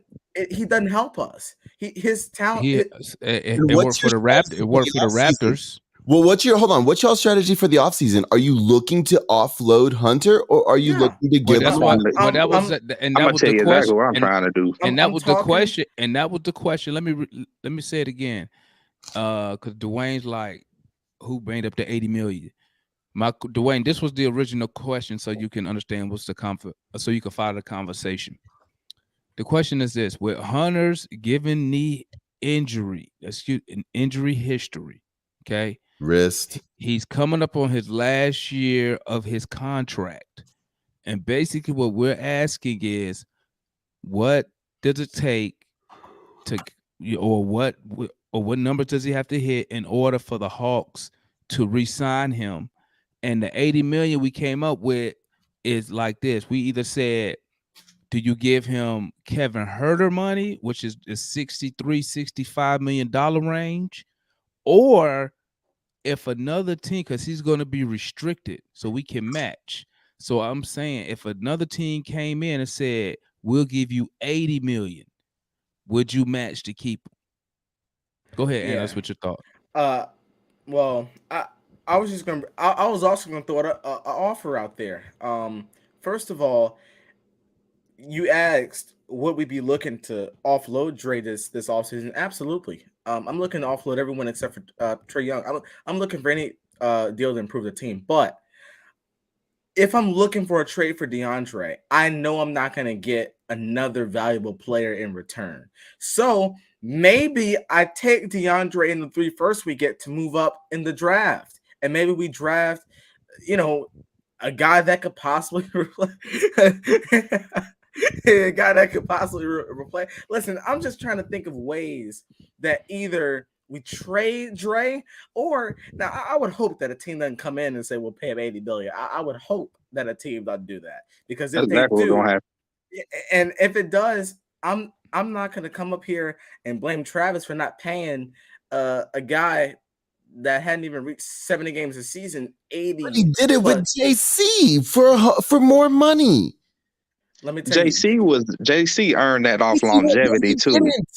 JC wasn't injury prone. He lost those 25 He lost games a whole year for cheating. He lost a whole nother year for his shoulder. It wasn't the whole year. It was 20. Wasn't the whole year. Not good. So Lou, but you can't play both sides, Lou. You're trying to make the point that he did it with JC, but you ignore the point that I made with the fact that we have JC in his movable contract. But now you're saying that we need to pay DeAndre Hunter or we need to match $85 million, with there's no guarantee that a player like him will get moved for a guy that's worth what I was saying. Let me reiterate what I was saying.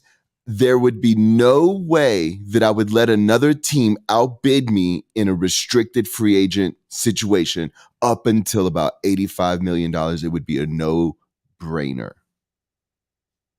You would give him 85. You would match 85 million.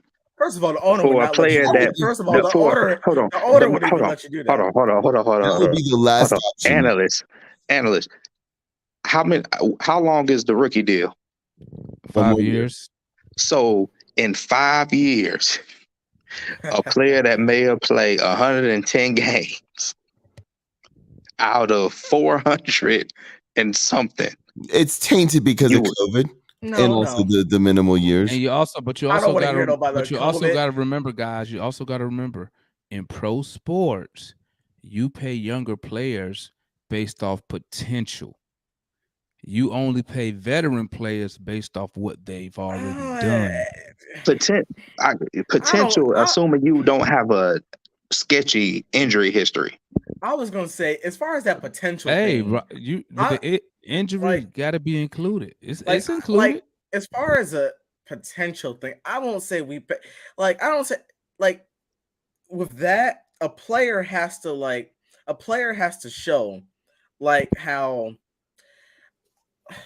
I'll put it this way. I'll use this example with the Spurs situation. I won't even use DeJounte Murray. I'll use Keldon Johnson as an example. He stepped up. They're paying him based off of the fact that he's showing that, first of all, he's durable. Second of all, he's able. You have to be durable and talented at the same time. Talented. You just can't be talented and injured all the time. And that's why I did not like Reddish and Hunter so much, because I felt like they were good, but they were always injured. They were always sitting on the bench in street clothes. So what I'm saying is that, first of all, the owner would not let you match $80+ million for a guy who had to get fired real quick, boy. Yeah, you get fired. So what are the alternatives at that point? Are we losing him for absolutely nothing? That's the last avenue. I'm looking for any sort of trade where I can at least get a first in the future, maybe move up, or I can get another. That's or I will look into packaging deals, but that's the last avenue. But I would not, if I was the GM, I wouldn't feel like I didn't accomplish anything if I let him go for nothing. The simple fact that I'm trying to be smart for the friend. I'm not a GM for the player. Number 4 overall draft pick for nothing. But that's the last. Hit? That's the last avenue. Come on, man. That's a hit like a mug. Let me ask you this, it's not a hit. Let me ask you this, analyst. How little faith do you have in the Emory health department? None, because they can't keep Hunter healthy. Let me tell you. I'll put it this way. It's not the only. Listen.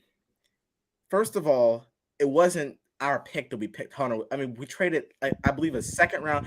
We traded up to get Hunter, dog. Yeah, we had, and there's some nice pieces out there, dog. We traded. I don't care how you trying to reword it. We took his draft rights. Same thing. We had to trade to get it. It's the same thing, bro. Don't try to reword it. Let me tell you. It's not that I like to trade people. It's the fact that I'm logical. You're not logical. You can't pay someone 85. Listen. If he was healthy, he has one more year. Yes. He plays 70 years. Listen, if he plays 70 games next year and averages 18 points a game with 16 boards and 2 steals, 16 rebounds. What the hell? 16 boards. Did I say 16 boards? Yeah, 16 rebounds. 18. Hold on. Did I say 16 boards? Yeah, you mean like 6? More. 18 points. It's probably going to be more around 4 or 5. 6 to 8 boards. Not 16 at all. I got something for you. I'll answer that. 6. Go ahead, Gerald. Is he worth 85 at that point? Not only, I'm gonna tell you why he'd be worth the 85 because we'll be in the NBA Finals. Thank you. If he plays 70 games and he averages 17 and say 6 or something like that, 70 games, 70 games. we in the NBA Finals, assuming everybody else is healthy. Then what is his number then at the end of that season? We're not talking 85. We're not talking 85. No, I'll match the 85 million then. It ain't gonna be 85 more at than that that. point. So what? But it's not going to happen. Everyone knows he's not playing 70 games. Analysts say, Does he get his he full say, number? ain't gonna happen. It's not If gonna he happen. shows his potential next year, does he get his full potential? Say it again. If he shows his potential next year, if he goes 70 games, we make it deep in the playoffs, and he plays 70 games, finishes the playoffs, does that mean he gets almost 140, 130 next year? Listen, Hell no. No, he can't Trey, get that much. He gonna get He 85 million. that much. man, let me tell You you, can't. He can't get paid more than John. Championship. Lou, you can put it any way you want. It's not going to happen. Listen, it's a woulda, coulda, shoulda. As a GM, your job is to predict the future with certain things. You can't say, well, this guy's been injured most of his career, but I think that he's going to change. I think that he's going to somehow, not be injured anymore, even though he's been injured every year for majority of the year. If your doctor tell you that, you ain't gonna believe it. If they say, "Hey, analyst, this guy Hell fully no. healed," No. First of all, I don't know why Tony Wrestler had not fired all the doctors because they don't know what they don't know what they You doing. fire They every got something on him. need to do. But They let me just- tell you, but my thing is, I think that Dwayne and Jay are it's not clicking. All I'm saying is Deandre Hunter has potential, yes. But in this situation, if I'm the general manager, I'm not going off of that potential. I'm going based off of durability because we'll be in the same situation. We end up paying all these guys all this money, and they're never available. And then, go ahead.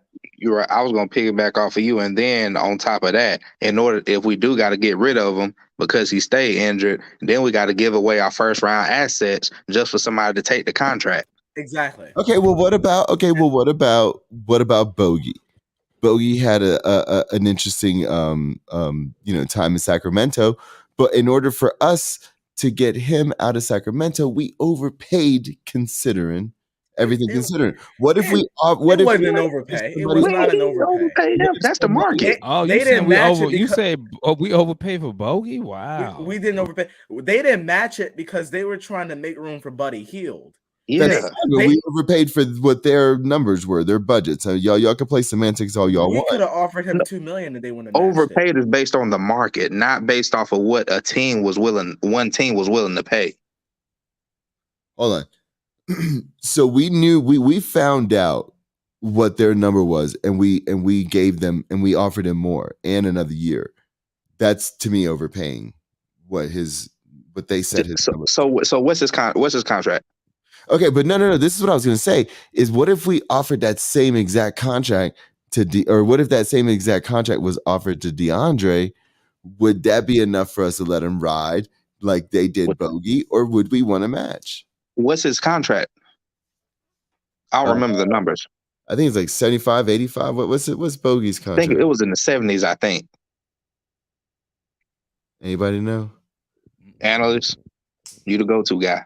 Hold on, let me ask Alexa. I'll ask her. Say that one more time. Say that one more time. What's the question?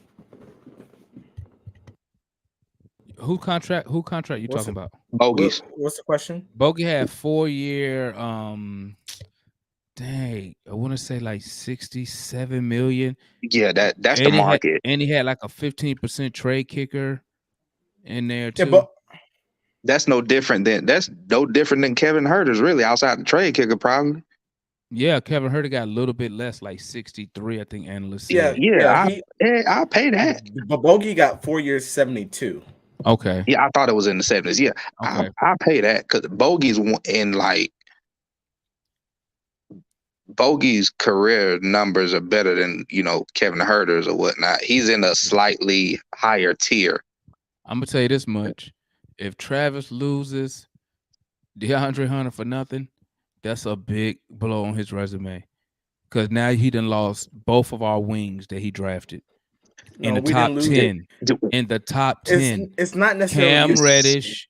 Bro, think Cam- about the other players you But let me could have tell you. had. Then Jalen comes in and blows it up. No, because now we're start playing. Now we're about to start playing the woulda, coulda, shoulda game. This ain't woulda, coulda, Let- shoulda. let- I said if he loses Hunter, Let me tell because you. he's already lost Cam. No, He didn't lose Cam. He got a no. first round pick out of Cam. Listen. He got a first round pick that No, 90 listen. Has a 90% chance Listen. to convey him this year. The first round pick don't play right now. He don't play. Well, He no didn't first round draft. picks He didn't play. draft Cam Reddish number 10 to get a first round pick. He draft Cam Reddish because obviously he was supposed to be a piece on a team. He didn't right? expect Cam Reddish Nobody to have knew a. he was gonna be piece, hurt like that. Cam ain't hurt, man. Cam only left because he want to get another opportunity, a better. And guess what? He want He's more out- playing time. He's out for But the this is my year. thing. He drafted Cam to be a piece of the team. Point blank. Period. He Is drafted Bogey better than Dre. Hunter? He drafted Dre to be a piece of the team. Hunter said, Cam wanted to leave. He didn't try to keep Cam. He said, okay, I'm going to trade you. So to me, when he made that trade, one, okay, you lost a piece that's supposed to be part of this team. Two, you lose Hunter, okay? Both wings you drafted are gone. That's top 10. You know what other players we could have had with those two picks? Let me tell And you. that's what I'm saying. You wrote. Why that's a blemish on a GM's record. You can't But why blow is it their two fault? top 10 picks, bro. But why is it? Why is it they but thought why- they got hurt? Exactly. How's it? I mean, why is it Travis's Travis' fault that fault? Say again? Why is it Travis's fault that those players got hurt and never could stay Drafted healthy? him hurt. Because he has a medical staff. No, it's not Travis's No, medical you staff. can't go off of that. If he now hold on, I take that Isn't back. he the Cam, president? Cam Isn't he Reddish the was hurt. president of basketball operations? The medical staff fall under him. No. Then they kick the shit out to Emory Health. Atlanta Hawks have their own medical staff. Is Bogey Okay. better than Hunter? What? Is Bogey better than Hunter? Right now, hell yeah, he is. Yeah. He way more aggressive, but you should. He's more durable. I mean, you can count on him to play some games. You feel me? But he a better shooter. He's way more aggressive than Hunter. Now, I'm not gonna sit here and say that Hunter's not more talented than Bogey. He has a better build. He's just a better He has a higher ceiling. than Bogey. But Let me- Bogey's a way better shooter. Go ahead, analyst. I was gonna say, well, it's not that we lost Cam Reddish. The situation with Cam is he had an ego, he was selfish, and he wanted to get to a different situation. We tested the market from the offseason to the trade deadline. So we lost him. No, we didn't lose him. We didn't lose him. He's He's not on the team. He wanted to losing him. So we lost him, analyst. If he asked me, I want to leave. We got lost assets. him. We got assets back for him, so we didn't lose him. And yes, we did. My asset not playing right now. Cam's supposed to be playing. This is supposed to be Cam Reddish. Year 3? And Cam Reddish not playing for New York either. He's supposed to be year 3. What would you have done with Cam? I would have kept Cam. I would have found some playing time for Cam Reddish. If Cam Reddish issue is playing time, Cam was a still bad won't come up- basketball player. No, It wasn't. I don't and think it was playing. It was he wanted to be the number one person. oh, that's Exactly. cool. But he gonna be the number one person in Orlando then. But So you would have traded him just like we did. So you would lose him. no, because see, somebody like me, when I'm drafting, I'm telling the players already up front. Listen, my guy, this dude right here is already my number one option. You are falling in on this team. This You gotta told him that. this We would should be have Hero. this- Tyler Hero was a listen smarter to me. pick. This would be your role. I'm gonna tell him what his role will be. Me and the coach gonna be right there talking to him. This is your role. Are you willing to accept that role? Why do you think Well, you the can't say that Miami after the Heat? draft. You What? don't. You No. don't think that he didn't say that? No, that's what I'm telling them. But why do you think the Miami Heat has a certain culture? Because they tell players, you gonna get right before you even come here. Well, let me tell you. That don't mean he didn't. He could have said it, and Well, Cam bro. said, "Forget this. I ain't Well, guess listening." what? Well, he need to get his little analytics team and mental health team and do better examinations then. Because guess what? You just lost 2 top 10 picks. We didn't Gone. lose 2 top 10 picks. That should be DeAndre our Hunter's 2 not top gone. 10. if Hunter leave, that's 2 top 10 picks who should be in year 4, year 5. But I can't do shit with a draft pick. we're not the only franchise that is we're not the only franchise that is gone.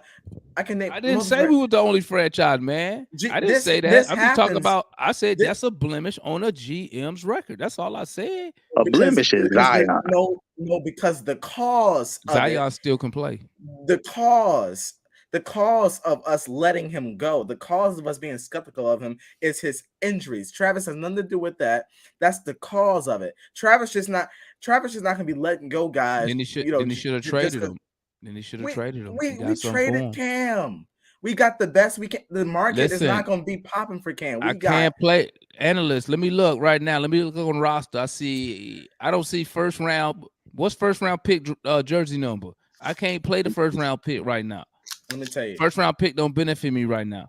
When I could have had a 6'9" guard / forward / everything on my that wing. was averaging 8 points a game. Exactly. I don't care what he was averaging. Cam is a bad basketball player. He doesn't make other people better. He's bad at basketball. That sounds like a GM problem right there. No, that sound like a scouting department who fall under the GM, who fall under the president of basketball operation problem. So Demond, it's not black and white, Demond. How is Travis up here having it? Travis has nothing to do with what Cam does. Cam is his own person. It's his decision whether he wants to come on the team. Everybody saw Cam smiling on draft night, but once he found out that he wasn't going to get his money, once he found out that he wasn't going to be the number one option, which obviously he didn't express that from day one. Top 10 pick gone, bro. Well, that's okay because we got another top 10 pick. And first of all, what went into the trade was not, to be honest with you, we probably weren't even looking for another rotational guy. We already had a log jam. We couldn't play. If we would have got another rotational guy, we would have been in the same situation where everybody had been crying for playing time. We were able to clear up. I said the moving needle in the deal was not Kevin Knox. It was the first round pick. Anytime you can get a first round pick for a player. Watch this, analyst. Anytime you can get a first round pick, that is extremely valuable. Travis said it himself. Not every team is going to value a certain player. Young analyst, let me ask you something. Yeah. How do you think Cam Reddish has turned out so far? He's not good. So that's a blemish on a GM. He drafted a player that's not good, correct? No. You can't do that, so Demond. Drafting a player that's not good is not a blemish. Hey, Lou, talk to me. Demond, you changed the goalpost. Lou, talk to me real quick. Lou. Talk to me. Look at who was drafted afterward and tell me who's better than Lou. Talk to me, man. A player drafted that's not good is not a blemish on the GM record. Talk to me. That's obviously an accurate statement. But with Hunter, if we're going into specifics, Hunter's issue is not that he's not good. So he was drafted in an accurate place. I just think that his health and his availability has allowed this conversation to happen, or else we would be very hyped on Hunter. Hey Lou, we were 100 games in. Hey Lou, is Cam Reddish a bust? Yes or no? Bust. So that's a blemish on the person that drafted him, right? See, all you want to do, is blame Travis. You don't want to give blame to anyone else. Am I lying though? But have I lied? Let me explain. The reason why not, because this is when you're drafting players, it's all a crapshoot. There is no team that gets 100%. So it's a crapshoot no matter what, because the player could just fall a victim to just normal life. And that's the whole point of a draft. But now the fact that he's gotten 3 out of 5 obviously makes him a good GM.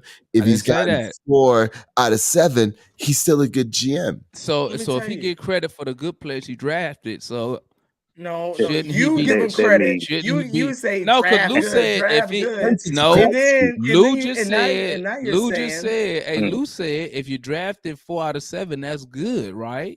So that means you drafted 4 good players. So you're getting credit for that, right? We cannot call Travis Schlenk. Let me tell you, to say that Travis Schlenk, first of all, that is a dishonor to an NBA GM. That is a dishonor. He's been dishonored. That is like someone trying to tell. First of all, we can't tell Travis.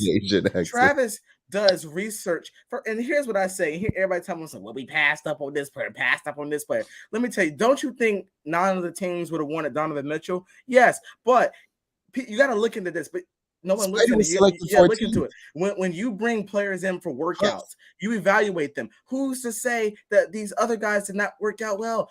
Cam Reddish could have been great in workouts. They could have did great research on him. He was a good player in Duke, but now he gets into the league. He's injury prone. That's not a fault on the GM. I can't say, well, okay. you know. And if the GM just stole Jalen Johnson at 21 and said, okay, now this guy becomes expendable. Now I have a whole restarting. Travis Schlenk, that's a steal. Yes. Jalen Johnson was supposed to be Jalen Johnson was a steal. Wait. So y'all just gave him credit for drafting Jalen Johnson. Yes, because he was he don't get a blemish for drafting a bust in Cam Reddish. I don't understand y'all logic. You're looking is a crapshoot.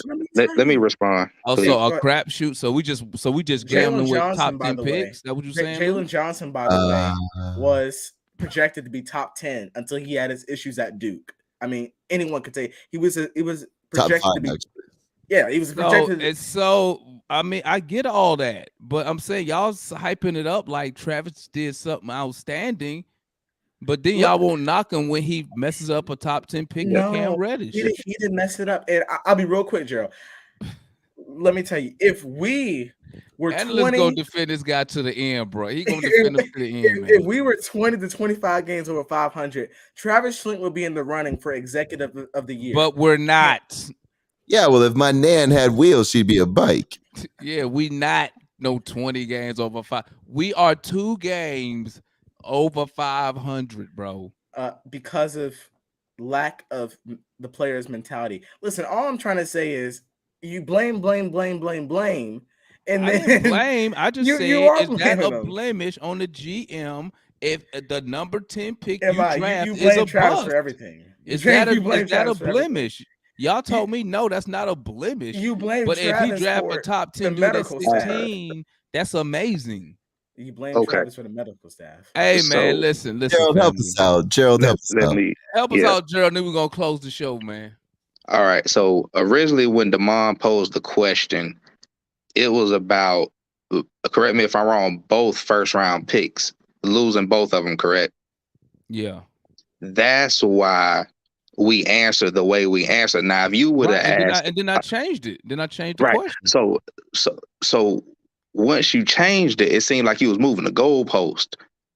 That's why I think you got the flag. I got y'all answer for the first one, so I just got it. Because somebody said, "Well, we can't say that because Dre Hunter isn't gone yet."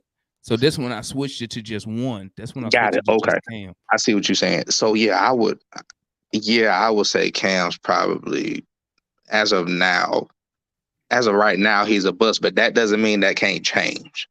So that's not a blemish on a GM. But Cam is not with us. I'm saying as of now it is. Okay. But what if the first round pick that we got from Cam? What if we draft the next Donovan McNitchell with that pick? That is true. However, you be living in La La Land, bro. La La, but right now, Denver did it. Utah did it. No, right now, what I'm thinking, Lou just coming. So, hey, what if we draft Jesus Christ? Hey, man, I wanted KD that whole year at Texas, and we were this close. I almost willed that motherfucker. Man, what I'm thinking. Go ahead, Gerald. Okay, what I'm thinking is that we're not really looking to get better in the draft. Where we're at, we're trying to get as many picks as possible so we can get that mega deal. Like me personally, I'm a fan of if we don't get a big like Damon wants, then I'm big on getting Pascal Siakam. I like Pascal. Out of Toronto. I don't care how many picks. He'll leave? So what? You think he'll leave? It's not up to him if he leaves or we trade for him. He ain't actually leave, did he? No. I'm saying that's like my. Okay. I feel like if we offer them, because how many first round picks we got? Like 4 or 5. Raj must be losing his mind over this. Raj like nah. If we don't get a big, like a good big, I would say package all them picks, and then you can send Hunter off with it too. and go get Pascal Siakam. Oh, yeah, I would love to get Siakam just so I can see the look on Rod's face. But hey guys, we're gonna go ahead and close the show so we ain't gotta wait and cut stuff to the last minute. Let's go around the room since I already got you up here, Joe. Give me your last thoughts on the game tonight and drop any promotion you need to drop. Man, if y'all need any tickets for any sports, concert, theater events, especially the Hawks, you know, I can sit you on the floor with the players, or I can sit you up there with Jesus. Either one you want. Either one you want. But that go for the Braves, Falcons, UGA, you know, any sports, concert, and theater all around the country. Y'all hit me. Bet. Let's swing it over to my guy, Lou Starski. Talk to me, Lou. What's going on? I'd say just join us on Wednesdays for the Hawks Hoopcast, man. We get together and I try to come up with some creative topics to get the guys talking about some stuff, make some AV edits using my rudimentary skills. And I'm not usually high by then, so we're usually talking some pretty good sports and keep it moving. And my guy, young analyst, talk to me. Analyst thoughts and final words. Any self promotion. AKA Travis. I'm just like, nah, but you know, I thought tonight was a great win. I felt like that we came out, did what we needed to do. 2 games over 500. We got a tough one tomorrow. But I'm glad that we were able to rest some of our key guys in that fourth to get ready for tomorrow's game. You know, back at home where we play so well. I think tonight was great, and so I'm going to look forward to tomorrow. If we win tomorrow, we'll be tied for 8. All right, guys. Tomorrow we win by 13 tomorrow. Yeah, because they do have no Mobley, no Jared Allen, so we should be. We win about 14 tomorrow. Clint should be eating tomorrow. Yep. But thank you for joining up tonight, family. Salute to the chat. Salute to all the guests up here. My boy Lou, analyst Gerald. Hey, make sure y'all back here tomorrow. You know, we're going to have a post-game live tomorrow after the Cavs game. Hopefully that's another win, and we're moving our way up, getting in our little playoff run mode. So make sure y'all tap in tomorrow, man. Make sure y'all tap in with analysts. He uploads videos way more than I do. But when you need that post-game live, you come over here and you holler at your guys, okay? So it's your boy. We're out.